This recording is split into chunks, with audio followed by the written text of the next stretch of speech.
اب قرآن فرماتا ہے، سنیے گا، نبی نے جو اعلان کیا، قرآن کہتا ہے من لم، 3 آیتیں، من لم یحکم بما انزل اللہ فاولئک هم الکافرون۔ من لم یحکم بما انزل اللہ، بما انزل اللہ تو جو اللہ نے نازل کیا، لم یحکم جو نہ ہم مانے، من لم یحکم جو نہ مانے اللہ کی نازل کردہ ہوئی کسی چیز کو، اس کے بارے میں قرآن 3 چیزیں بتاتا ہے۔ من لم یحکم بما انزل اللہ فاولئک هم الکافرون، من لم یحکم بما انزل اللہ اولئک هم الظالمون، من لم یحکم بما انزل اللہ فاولئک هم الفاسقون، کہ جو اللہ کے نازل کردہ حکم کو نہ مانے، چاہے وہ ولایت ہو یا غیر ولایت ہو، اسے نہیں مانے گا، قرآن فرماتا ہے یا وہ کافر ہے، یا وہ فاسق ہے، یا وہ ظالم ہے۔ اس کا مطلب یہ ہے جو نبی پاک نے خطبہ غدیر میں بیان فرمایا وہ سارا اللہ کی طرف سے ہے، جو اسے نہیں مانتا وہ ان تینوں میں سے۔ سبحان اللہ، ماشاءاللہ، ٹھیک ہے، اس کا مطلب لم یحکم بما انزل اللہ۔ اور خطبہ غدیر آپ یوں سمجھ لیں کہ حضور پاک کی 23 سال کی محنت ایک طرف، اور اس کا خلاصہ خطبہ غدیر میں ہے، اور اس میں 57 موضوع ہیں۔ کتنے موضوع ہیں؟ 57، جن پر نبی پاک نے ڈسکس کیا۔ ان میں سے سب سے پہلے حمد باری تعالیٰ کے بعد توحید کو بیان کیا، اور کس انداز سے توحید کو بیان فرمایا؟ دیکھیں، ہم تو ایک کلمہ پڑھتے ہیں نا، لا الہ الا اللہ، اب اس کو نبی پاک نے کھولا، ایک ہی چیز کو۔ کیسے؟ فرمایا لا الہ الا اللہ، لا مالک الا اللہ، لا رازق الا اللہ، لا مصور الا اللہ، لا محیی الا اللہ، ولا ممیت الا اللہ۔ سنیے گا کہ ہم جب کہتے ہیں لا الہ الا اللہ، الہ کا معنی کیا ہے؟ معبود، یعنی اللہ کے علاوہ جتنے بھی بتوں والے انہیں ہم کہتے ہیں الہ۔ اللہ کیا ہے؟ خود معبود ہے، کوئی معبود نہیں سوائے اللہ کے، کوئی رازق نہیں سوائے اللہ کے، کوئی مالک نہیں سوائے اللہ کے، کوئی محیی زندہ کرنے والا نہیں سوائے اللہ کے، کوئی مارنے والا نہیں سوائے اللہ کے۔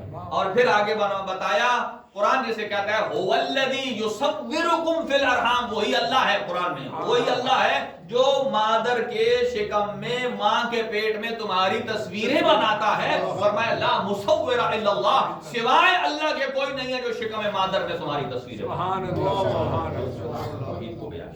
نعرہ تکبیر، اللہ اکبر، نعرہ رسالت، یا رسول اللہ، نعرہ حیدری، یا علی۔ دیکھیے اس میں توحید ہے۔ اب پھر آپ کہیں گے کہ انبیاء نے بھی بہت سارے مردے زندہ کیے، حضرت عیسیٰ علیہ السلام نے تو خاص طور سے ان کا تو بلکہ یوں کہا جائے ان کا تو یہ معجزہ اور شعبہ تھا، قرآن مجید میں انہیں یہ کہتا ہے کہ وہ مردے زندہ کرتے ہیں۔ تو پھر یہاں اور وہاں میں کیا فرق ہے؟ کیا اگر ہم کہیں حضرت عیسیٰ مردے کو زندہ کرتے ہیں تو کیا حضرت عیسیٰ کی توحید خراب ہوتی ہے یا ہماری توحید خراب ہوتی ہے؟ یا مولا علی علیہ السلام نے بہت سارے زندہ کیے ہیں، کہ ہماری توحید خراب ہوتی ہے؟ قطعاً خراب نہیں ہوتی۔ حضرت علی خالق نہیں ہے، خالق خدا ہے۔ حضرت علی زندہ نہیں کرتے، زندہ خدا کرتا ہے، لیکن فرق یہ ہے ہر ایک کے کہنے پر زندہ نہیں کرتا، کہتا وہی ہے جس کے اذن پر اللہ زندہ کرتا ہے۔ اس کا مطلب یہ ہے اگر آپ اور ہم کہیں مردے اٹھ جا، اٹھے گا، اور اگر علی کہیں، اس کا مطلب کیا ہے؟ اس کا مطلب کیا ہے کہ ہماری توحید کمزور ہے اور علی کی مضبوط ہے؟ نہیں، وہ بھی ہوگا اپنے مقام پر ہے، یقیناً ہم مولا کائنات کے جیسے ایمان تو ہمارا نہیں ہے، لیکن جو اذن خدا علی کی زبان میں ہے وہ ہماری زبان میں نہیں ہے۔ جو اجازت خدا علی کی زبان میں ہے وہ امام اور نبی کی زبان پر جو اللہ اپنے افعال صادر کرتا ہے، اگر ہمارے اور آپ کی زبان پر کرنا شروع کر دے تو پھر معجزہ کدھر گیا؟ معجزہ اللہ نے رکھا ہی ہے دلیل نبوت اور دلیل امامت۔ تو وہاں بیان فرمایا، آپ نے عقیدہ توحید کو بیان فرمایا، اس کے بعد 50 جملے امیر المومنین کی فضیلت میں بیان فرمایا، 50 جملے امیر المومنین کی فضیلت میں، اور 20 جملے امام زمانہ